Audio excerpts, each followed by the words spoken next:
పెద్దమ్మా, ఆ అమ్మాయిని ముందు చీర మార్చుకొని రమ్మను.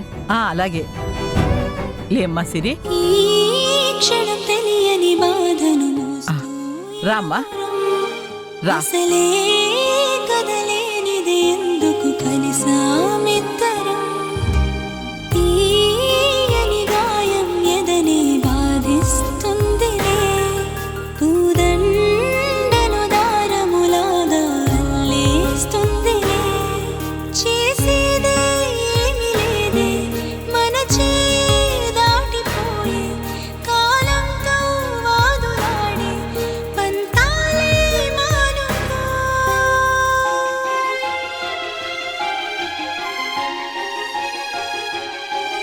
మునిమాపుల చందం మన ప్రేమ ప్రబంధం జత కలవని దూరం ఇరువురి పయనం నా నిషేధి గదిలో నీ ఉషోదయాలే జత కూడగులేవే ఇరు జగములు వేరే ఆ ఎండమావుల భ్రాంతిలా ఇదేంటో ఈ ఫీలింగ్ అర్థం కావట్లేదే.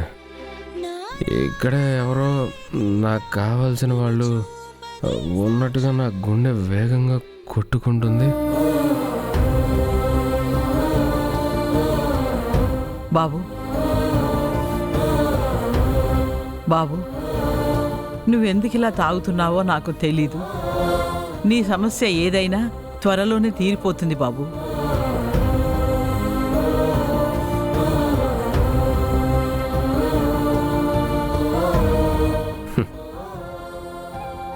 నా సమస్య తీరేది కాదనే తాగుతున్నాను బామ్మ.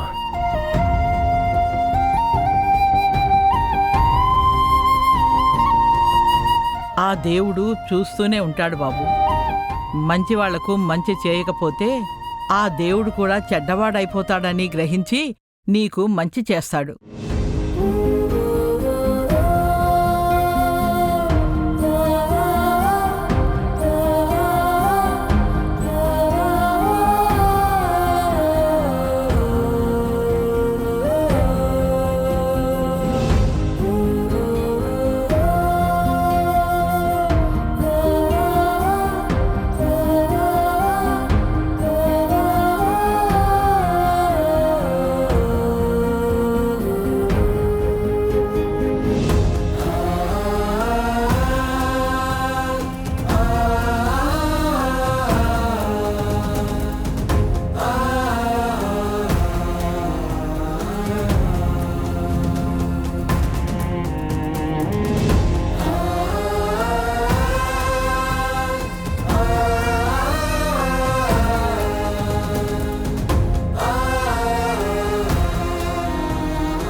ఎంత అందంగా ఉన్నావమ్మా.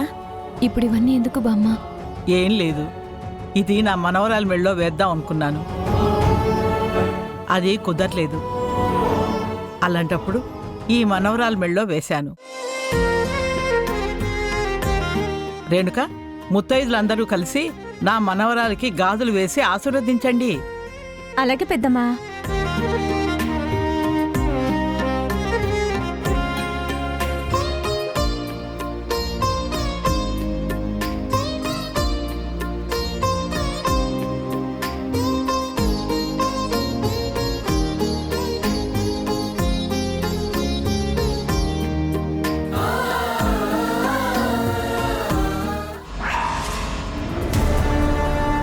అయ్యో పెద్దమ్మా, ఈ రక్తమేంటి?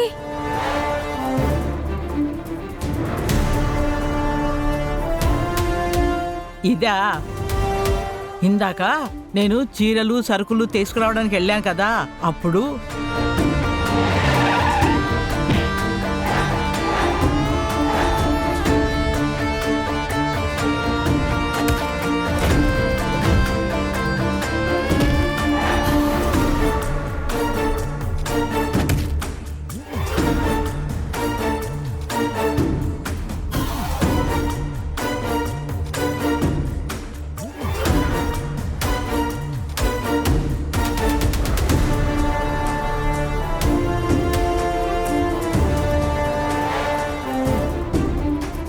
అతను సమయానికి దేవుళ్ళ వచ్చాడు కాబట్టి నేను బతికున్నాను. ఆ బాబు వల్లే నీకు ఈ శ్రీమంతం బ్రహ్మాండంగా జరుగుతోంది. ఆ బాబు ఎవరో గాని చాలా మంచివాళ్ల ఉన్నాడమ్మా.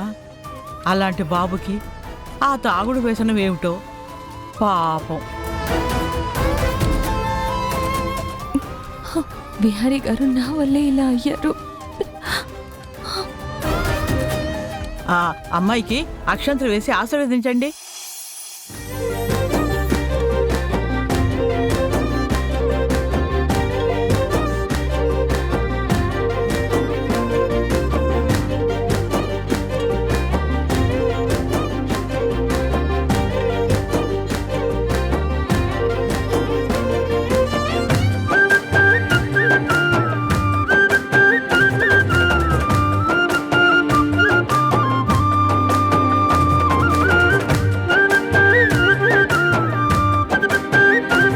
అమ్మా, మీరు ఆశీర్వదించండి అమ్మా.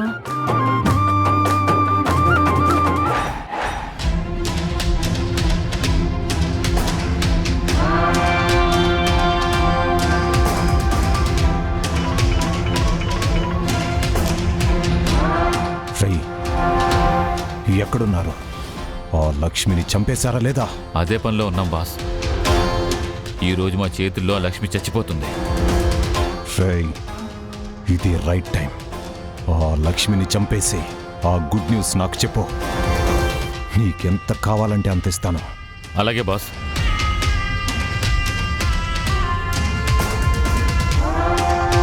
రేయ్ విహారీ, నీ భార్య కడుపుతో ఉందన్న విషయం కూడా నీకు తెలియదు కదా?